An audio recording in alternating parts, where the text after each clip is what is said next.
There's a new beat in town. Welcome to Bullet and Flight Music Store, your premier spot for music, books, and one-of-a-kind novelties. Looking to treat yourself or find a unique gift for the music lover in your life? We make it easy. In fact, you can start your collection today for as low as 44 cents. That's right, world-class finds for less than a cup of coffee. Visit us online at bulletinflightmusic.myshopify.com. Plus, keep the conversation going 24/7 with Bullet in Flight Radio on Podbean. Bullet in Flight. Find your rhythm, find your soul.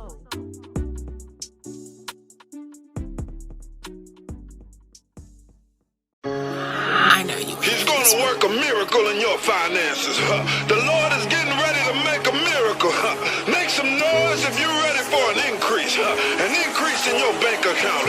An increase in your relationships. Can I get an amen? Christians. I'm not saying I'm not one. I'm saying I mess up that make me not ever wanna be a Christian. Lord forgive them. They hide behind religion. I wanna make an announcement. I'm a believer in Jesus.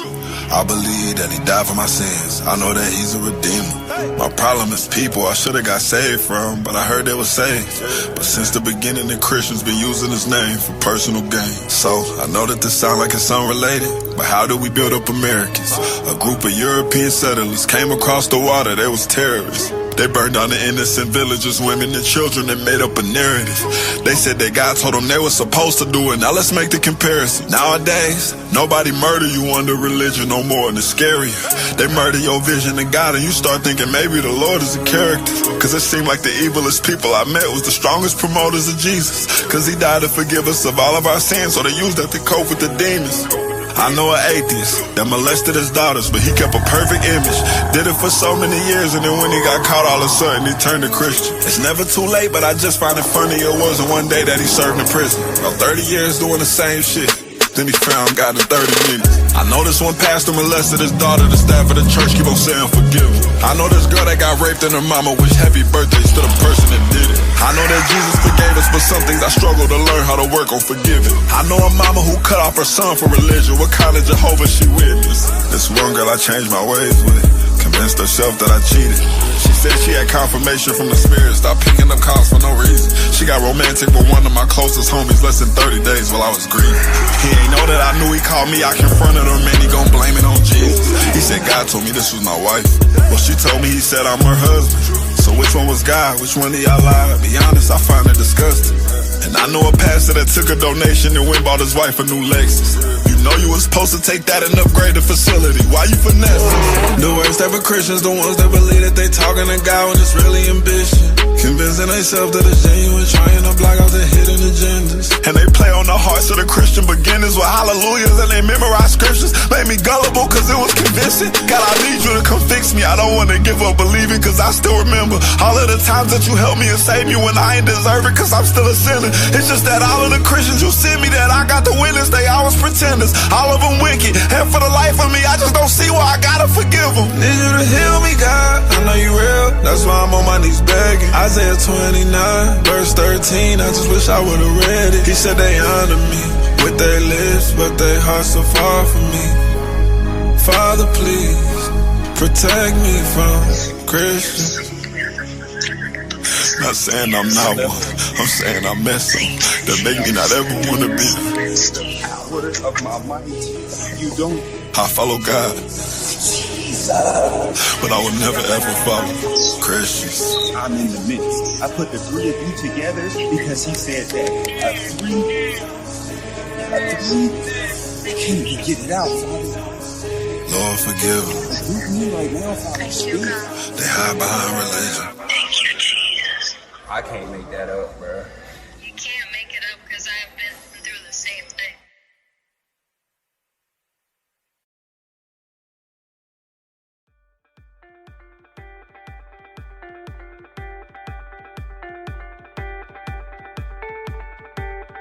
Hello everybody, this is Terrence Beverly, visionary of Igniters United Alliance. Please join me every Wednesday right here on Bullet in Flight Radio. Your story, our station, the best progressive Christian network in the world.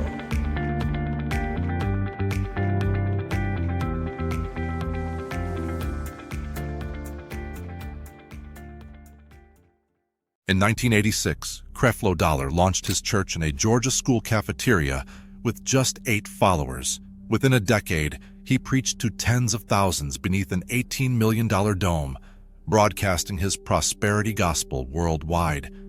But now, empty seats and public scandals threaten everything he built. How did a ministry built on boundless growth reach the brink of collapse? And what exactly went wrong inside this empire? 8 folding chairs, a cafeteria floor. In 1986, that was the entire world of Creflo Dollar's new ministry. The launch flyer, photocopied and handed out around College Park, Georgia, promised more than a sermon. It promised transformation. Dollar, just 24 years old, spoke with the urgency of someone who believed the future could be rewritten. His message was simple and bold. God wants you to prosper. Faith, he insisted, was not just about the next life. It was the key to unlocking blessings here and now. At first, the gatherings felt more like neighborhood meetings than church, but word spread quickly. Within 2 years, the group moved out of the school cafeteria and into a former church building. The growth was steady, then explosive. By the early 1990s, more than 10,000 people crowded into services each week. Local news began to take notice, running stories about the crowds and the energy pouring out of World Changers Ministries. What drew people in was not just the preaching. It was the sense that something big was happening, a movement fueled by hope, ambition, and the promise of abundance. Creflo Dollar's vision was clear.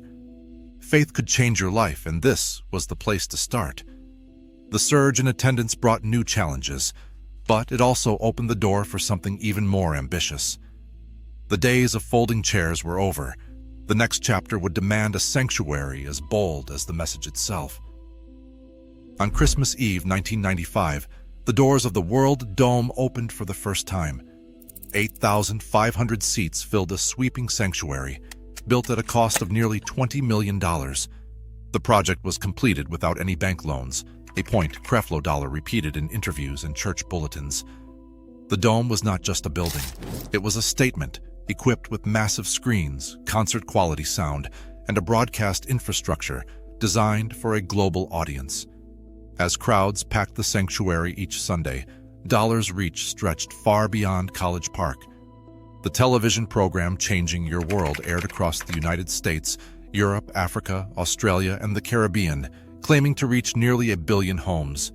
Maps on ministry brochures traced the syndication footprint, promising a message that traveled as far as the signal could carry it. Satellite churches soon appeared in major cities, including New York, Los Angeles, Houston, and Washington, D.C., and in smaller pockets across Georgia and the Midwest. The New York congregation alone met in a historic Bronx theater, drawing thousands each week. Dollar's books, especially titles like The Holy Spirit, Your Financial Advisor, became staples in Christian bookstores and church lobbies, promoted as guides to unlocking spiritual and financial success. At its peak, World Changers claimed around 30,000 members, with multiple services and a vision to establish hundreds of satellites worldwide. The message was everywhere, on screens, in print, and in packed auditoriums, offering a blueprint for prosperity that promised to work anywhere faith could be found. Every Sunday, Creflo Dollar stood at the center of the World Dome, delivering a message that was as lucrative as it was consistent. The core principle was simple: give 10% of your income, your tithe, and expect God to respond with financial blessing. This was not just a suggestion. Dollar preached it as a divine law, often quoting Malachi 3:10, and warning that withholding the tithe meant robbing God himself. The formula was clear, repeated in sermons, books, and broadcasts: faith plus giving equals abundance. But tithing was only the beginning. Offerings were encouraged above and beyond the 10%, framed as seed faith, money planted in expectation of a multiplied return. Special appeals invited members to sow into building funds, television outreach, or missions, each one promising supernatural results. The system created a steady, predictable cash flow. In 2006 alone, the ministry reported $69 million in cash revenue, much of it from the regular giving of tens of thousands of members. The financial engine did not stop at the collection plate. Book sales, conference registrations, and television ministry donations poured in from viewers around the world. Resource tables lined the lobby, stocked with titles like The Holy Spirit, Your Financial Advisor, and teaching CDs. Every revenue stream reinforced the same cycle: give, believe, receive, repeat. The more people bought into the message, the more the ministry grew. Dollar's pulpit persona, confident and authoritative, made the formula feel not just possible, but inevitable. For years, the numbers kept rising, fueled by a doctrine that promised prosperity to anyone willing to invest. Creflo Dollar's public image became inseparable from symbols of wealth. Property records list an Atlanta mansion valued at $2.5 million and a Manhattan apartment purchased for $1 million. Net worth estimates reached $27 million, fueled by ministry donations, book royalties, and media revenue. Rolls-Royces and private aircraft were no longer rumors but fixtures of the brand. For Dollar, luxury was not a side effect. It was evidence that the prosperity gospel worked. But the opulence drew attention. In November 2007, Senator Chuck Grassley and the Senate Finance Committee sent inquiry letters to 6 televangelists, including Dollar. The committee demanded detailed records, salaries, housing, vehicles, jets, questioning whether ministries were abusing tax-exempt status for personal gain. Dollar refused to fully cooperate, arguing oversight belonged to the IRS, not Congress. The investigation dragged on for over 3 years. In January 2011, the final report criticized a lack of transparency, but issued no subpoenas or penalties. The absence of legal consequences did little to quiet public suspicion. Ministry Watch assigned Dollar's organization an F for financial transparency. The scrutiny intensified in June 2012 when Fayette County deputies arrested Dollar. His 15-year-old daughter alleged he choked her during an argument. Police documented marks on her neck and arms, and a second daughter corroborated the account. Charged with simple battery and cruelty to children, Dollar was released on bond. 2 days later, he denied the assault from the pulpit, calling it a family matter. Charges were dismissed after he completed an anger management course. In spring 2015, controversy exploded again. Dollar's ministry launched a fundraising campaign asking donors for $65 million to buy a Gulfstream GC350. The ask was explicit: 200,000 donors, $300 each. The campaign went viral, with headlines blasting the request as out of touch. Within days, the ministry removed the appeal, but Dollar remained defiant, insisting he would fly wherever he needed. Reports suggest a new jet was acquired anyway. Each headline chipped away at trust, raising questions about the line between faith and self-enrichment. On a Sunday morning in June 2022, Creflo Dollar stood before his congregation and did something no one expected. With the world dome quiet, he looked out and said that he wanted to start off by saying he was still growing and that the teachings he had shared in times past on the subject of tithing were not correct. For decades, the tithe was his cornerstone, 10% given faithfully and promised as blessing in return. Now, from the same pulpit, he told followers to set aside his old books and tapes on the subject. The admission landed with a heaviness that lingered in the air. Years of certainty were replaced by a single public reversal. The words hung there, simple and direct, undoing a doctrine that had shaped the church's identity and its finances for a generation. Rows of empty seats now stretch across the World Dome, a stark contrast to the crowds that once filled every section. Recent staff memos confirm layoffs at the College Park campus, with departments consolidating and longtime employees quietly let go. Several satellite locations have closed or merged with others, including the downsized New York congregation. Attendance has dropped sharply, leaving weekend services with more vacant space than worshipers. Demographic surveys point to an aging membership as younger families and Generation Z drift away, seeking other churches or leaving organized religion altogether. The sprawling infrastructure, once a symbol of unstoppable growth, now feels oversized for a shrinking flock. Each closure, each empty row, is a reminder of a movement struggling to hold on. Faith and fortune no longer guarantee a full sanctuary. As more leaders publicly reverse their prosperity teachings, the future of this theology hangs in doubt. In a world demanding accountability, the real test is just beginning. What happens when belief outgrows the promises that built an empire? Share your thoughts below.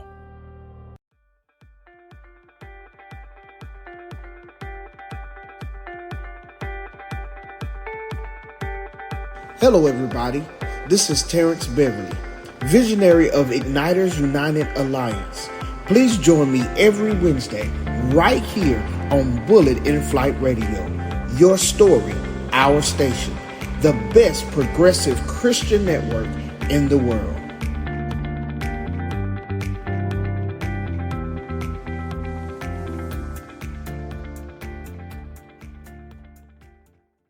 In a city of 90,000, a single church commands 11,000 followers, trains thousands more for $5,750 each, and moves $60 million a year through worship songs playing in hundreds of thousands of congregations, often without anyone realizing who is getting paid.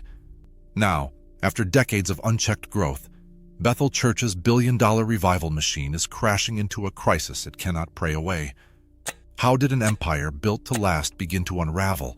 And what does the collapse reveal about faith, power, and money in modern religion? The truth behind it all starts here. Bill Johnson arrived in Reading in 1996 and set out to build more than just a church.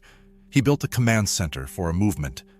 Today, in a city of 90,000, Bethel counts 11,000 weekly attendees. That is more than 1 in 10 residents, making Bethel not just a spiritual force, but a social and economic giant. The reach goes beyond Sunday services. Each year, 2,400 students from 57 countries pay $5,750 in tuition for the Bethel School of Supernatural Ministry. There is no official degree at the end, just a certificate and a promise of supernatural power. The school's tuition alone brings in nearly $14 million a year, not counting the money these students spend living, eating, and shopping in Reading. Local businesses see a boost, but not everyone welcomes the flood of young revivalists. Some residents describe the city's transformation as a takeover, not a blessing. Bethel's ambitions are easy to measure in concrete and steel. In 2020, city officials approved a $96 million campus expansion. New buildings are rising on 11 acres, with plans for a massive worship center and expanded ministry school. Critics compare the scale to Scientology's grip on Clearwater, Florida. Supporters claim it will turn Reading into a global hub for faith and culture. What's clear is that Bethel's empire isn't just spiritual. It's a billion-dollar operation. with the Johnson family at the top, controlling every key decision. The financial engine powering this empire isn't just tuition or tithes, it's the music, and that's where the real money starts to flow. Every Sunday, more than 250,000 churches play Bethel songs, often without realizing they are paying for the privilege. The money does not just trickle in, it pours. Churches must buy a CCLI license, usually between $170 and $215 a year, just to project lyrics or play worship music legally. If they want to live stream, that is another $110. The more popular the song, the bigger the payout. In September 2022, 8 of the top 10 most licensed worship songs worldwide came from writers affiliated with Bethel. That means nearly every church service in America, no matter the denomination, is quietly funding Bethel's theology through routine worship. Brian Johnson, who leads Bethel Music, posted that his songs alone pulled in 192 million Spotify streams in 2023. At even the lowest royalty rates, that is over $500,000 from one artist on one platform in a single year. Multiply that across Bethel's 16 current artists and dozens of former members still in the industry, and the numbers balloon. Industry estimates put Bethel Music's annual revenue around $60 million, with licensing and streaming making up the lion's share. For most churches, the money vanishes into the ether, a quarterly royalty statement never itemized, never explained. But for Bethel, these payments are a financial buffer, insulating their core ministry from local controversies or declining attendance. The empire's reach is not just spiritual or local, it is embedded in the global economy of worship, with Brian Johnson and his team at the center of the cash flow. Bill Johnson's theology doesn't just promise miracles, it demands them. In his own words, Jesus performed wonders not as God, but as a man in right relationship to God. That claim, published in Johnson's book When Heaven Invades Earth, sits at the heart of Bethel's supernatural framework. Leaders teach that every believer can access the same power Jesus used if they are bold enough to declare it. This expectation shapes everything.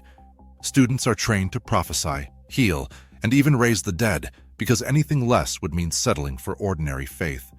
The Seven Mountain Mandate, a doctrine Johnson promotes, calls Christians to take control of government, media, education, business, arts, family, and the church itself.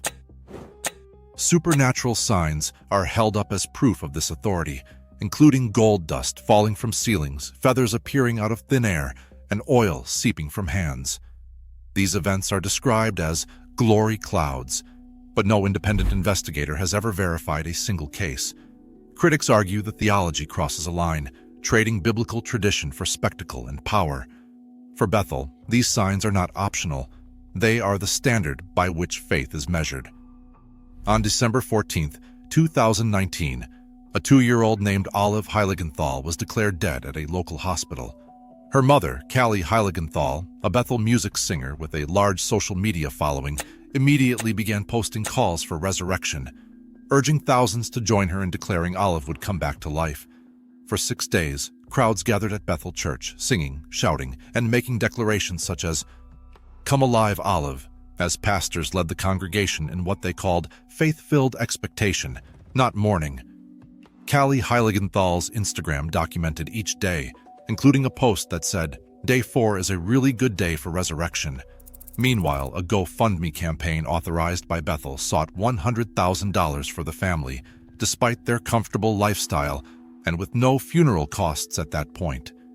International media picked up the story, and Bethel's dead raising team, who claim 15 resurrections but have never produced verifiable evidence, took center stage. On December 20th, 2019, Bethel officially announced the effort had ended.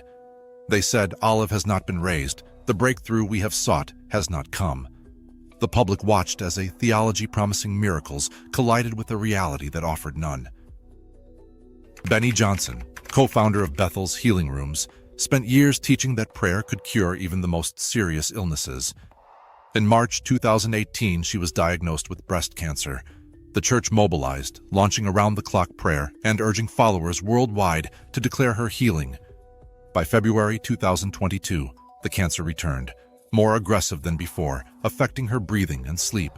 Despite months of nonstop declarations and thousands joining in, Benny died in hospice care on July 13, 2022, at age 67. Bill Johnson posted a photo with the words "healthy and free," but never addressed why the healing ministry failed its own leader. While the church grieved, another crisis brewed inside Bethel's prophetic circles. In 2019, leaders confronted Sean Bowles, a frequent Bethel guest, after evidence surfaced that his so-called supernatural knowledge, names, addresses, and private details, was being pulled from social media. Chris Valaton met with Bowles twice. Bowles denied everything.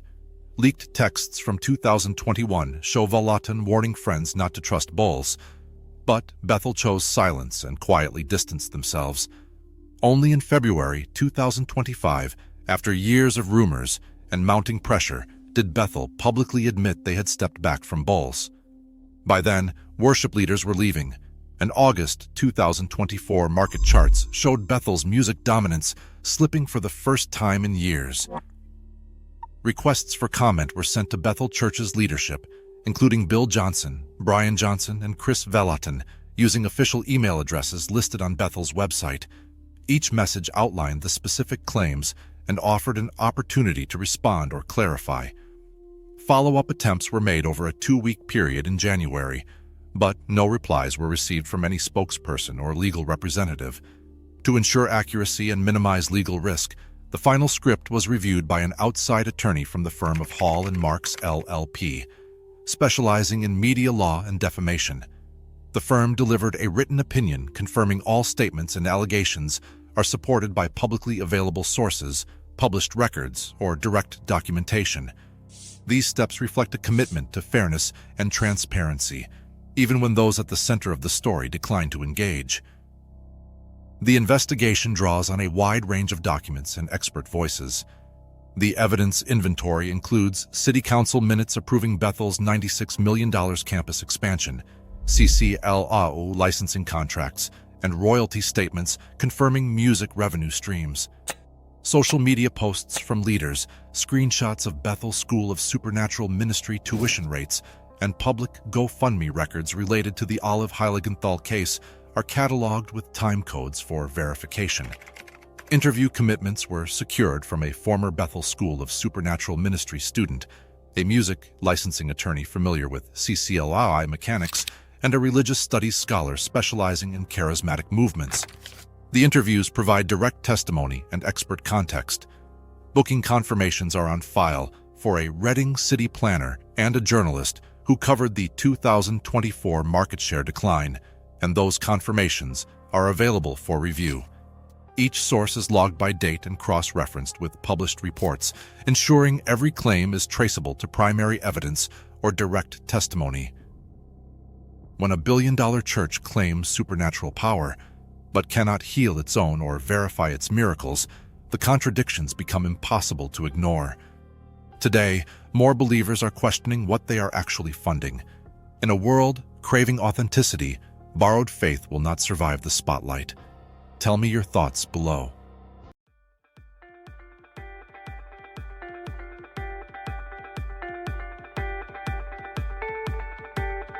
Hello everybody, this is Terrence Beverly, visionary of Igniters United Alliance. Please join me every Wednesday right here on Bullet in Flight Radio. Your story, our station, the best progressive Christian network in the world.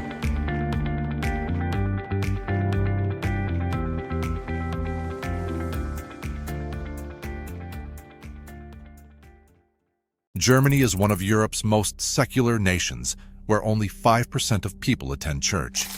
Yet in the heart of Duisburg, a congregation led by a truck mechanic with no formal ministry training has outgrown every obstacle to become the city's largest and fastest-growing church. How did Vera Forum thrive under pressure so intense that its founder says it eclipsed Soviet persecution? The story begins with a question the authorities never expected.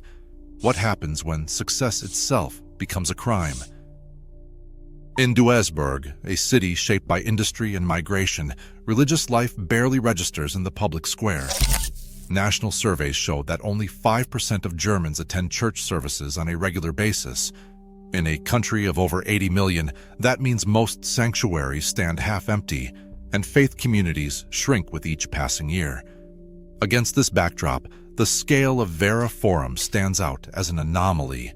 More than 1,000 people gather each Sunday, spread across 4 locations, for worship that lasts the entire day.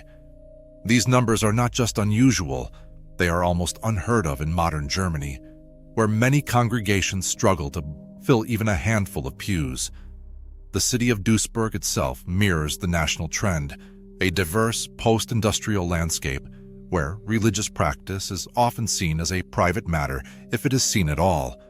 Yet within this secular environment, Vera Forum has become the largest church in the city. Its attendance rivals that of some of the oldest cathedrals in the region, drawing both long-settled residents and recent arrivals. The congregation's growth defies the expectations set by national statistics and local custom alike. For many Germans, the very existence of such a thriving church raises questions. In a society where public expressions of faith are rare, and where suspicion often falls on groups that grow too quickly, Vera Forum's size alone invites scrutiny. The numbers tell a story of exception, a church that has not only survived in a secular age, but has flourished against the odds. Alexander E.P.'s journey to Duisburg began thousands of kilometers east, in the shadows of the Soviet Union. Born into a family of ethnic Germans, he spent his early years under the watchful eye of the KGB, where open faith meant risking interrogation or worse. In the 1980s, he arrived in Germany with little more than his trade as a truck mechanic and a deep sense of calling. There was no formal seminary training, no denominational backing, just a conviction that his new home needed a place for Russian-German immigrants to belong. The ministry that took root was shaped by those origins. Services at Vera Forum are conducted in both Russian and German, drawing together newcomers and longtime residents. Sundays begin in the morning and stretch late into the evening, with worship, teaching, and meals shared around long tables. The experience is as much about community as it is about doctrine, a rhythm of faith that echoes the extended gatherings of home churches in the Soviet era, where believers found strength in each other. E.P.'s leadership is grounded in the memory of what it meant to practice faith under suspicion. He often repeats the church's motto, "Come to our building, touch it and listen to the story of how it was built, then you will believe." This invitation is more than a slogan. It reflects a belief that the physical space, raised by the hands of its members, stands as living proof of perseverance. For many in the congregation, the story of Vera Forum is inseparable from the story of its pastor, a man shaped by surveillance and migration, now guiding a church that refuses to shrink in the face of scrutiny. Affordable land seemed like an answer for Vera Forum's growing congregation, but the first hurdle came from beneath their feet. An environmental assessment required before construction found the soil heavily contaminated, a legacy of Duisburg's industrial past. The official report listed toxins at levels that would demand costly remediation, far beyond the church's means. For many congregations, this would have ended the project.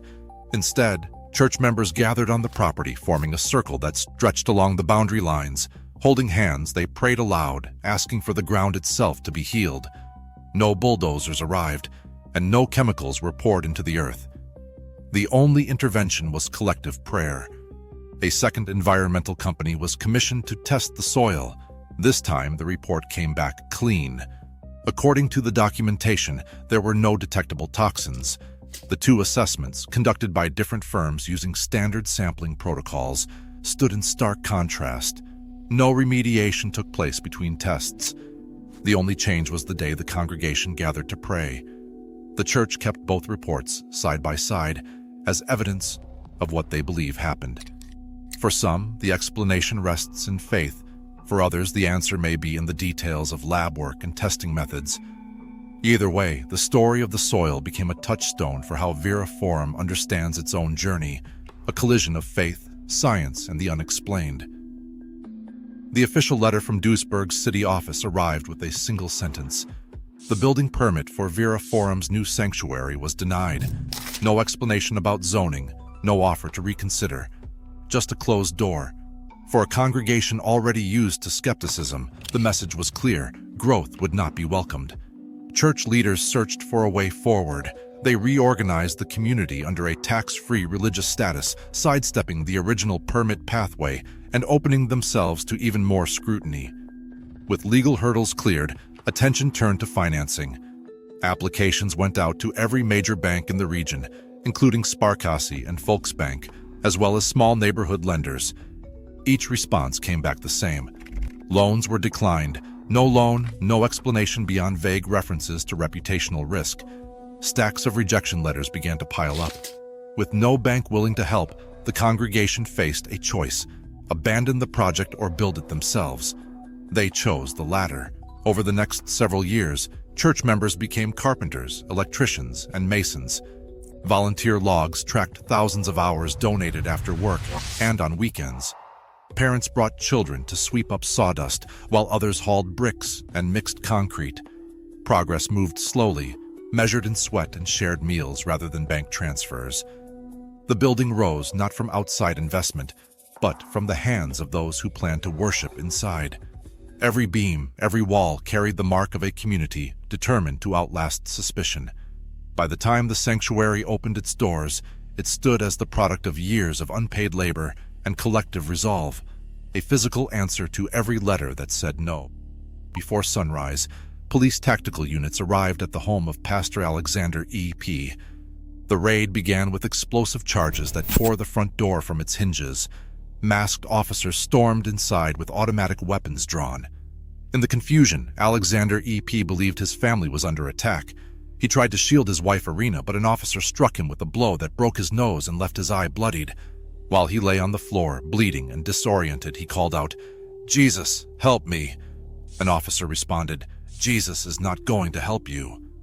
Officers pointed a machine gun at Irina, who later required hospital treatment for trauma. Alexander E.P. was handcuffed, taken from his home, and transported to the Vera Forum church building. There, officers broke through doors and searched the premises, seizing every computer and electronic device. Documentation from the day lists the items removed and the injuries sustained. After a full investigation, no illegal firearm was found. Authorities filed a charge of resisting police against Alexander E.P. Despite the false accusation and medical evidence of injury, Duisburg police issued no apology, offered no compensation, and declined to answer questions from the press. Local headlines about the raid reached neighborhoods far beyond Duisburg's Russian-German community. Within days, unfamiliar faces began appearing at Sunday services, some drawn by curiosity, others by a sense of solidarity. Attendance logs show a surge that outpaced even the church's most optimistic projections. In the months following the incident, Vera Forum's weekly numbers grew by several hundred, with visitors citing news coverage as their first introduction to the church. Walter E.P., the pastor's son, described the experience as an attempt to silence the congregation. He said it seemed like a big project just to intimidate us because we are maybe the biggest church here in Duisburg and the fastest growing. Instead, the publicity only widened their reach. The church's media team responded with new videos and online posts addressing accusations of being a cult. Their website featured statements about transparency, voluntary participation, and open-door policies, messages crafted to answer the skepticism that comes with rapid growth. For Vera Forum, the episode became proof that adversity could open doors, not close them. In a country where suspicion shadows faith, Vera Forum stands as proof that pressure can spark growth, not silence. Institutional resistance hasn't stopped Germany's largest church in Duisburg. As scrutiny intensifies, the real question is this: when belief is tested, what rises, fear or resolve? Share your thoughts below.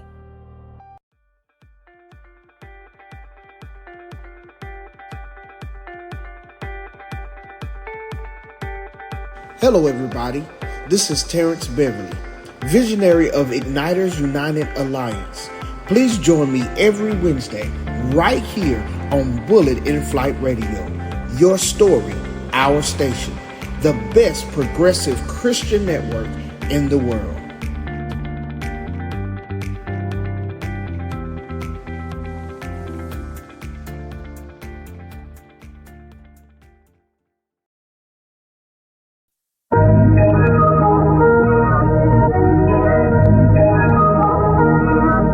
If you're in need of holiness, if you're in search of righteousness, God's got it, God's got it, God's got it, you know He's got it, God's got it, God's got it. God's people, the city of Zion, yeah. Get it right, get it tight, cause you know that the Lord is coming, yeah. God's people, the city of David, yeah. Can't you see the signs of the time? Everything is changing. Everything is changing.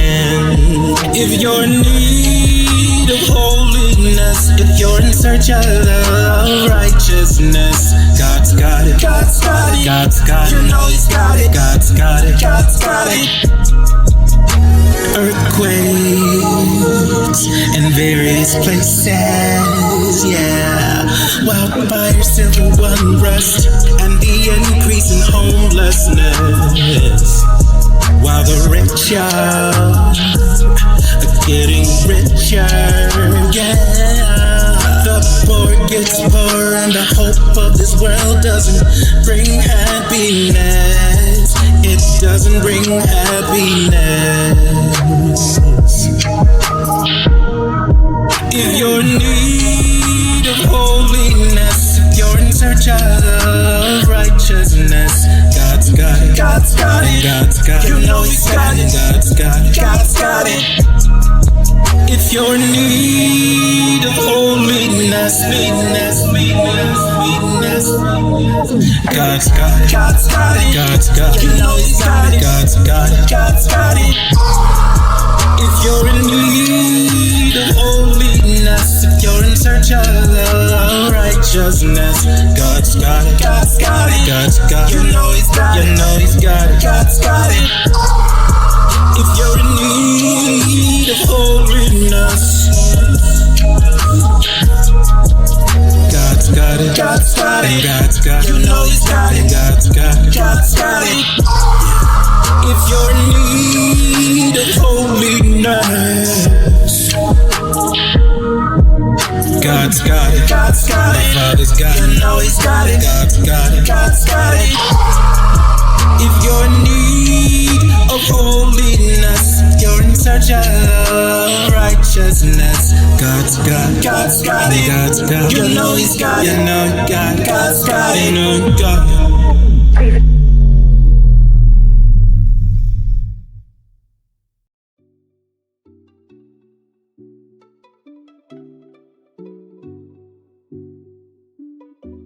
There's a new beat in town.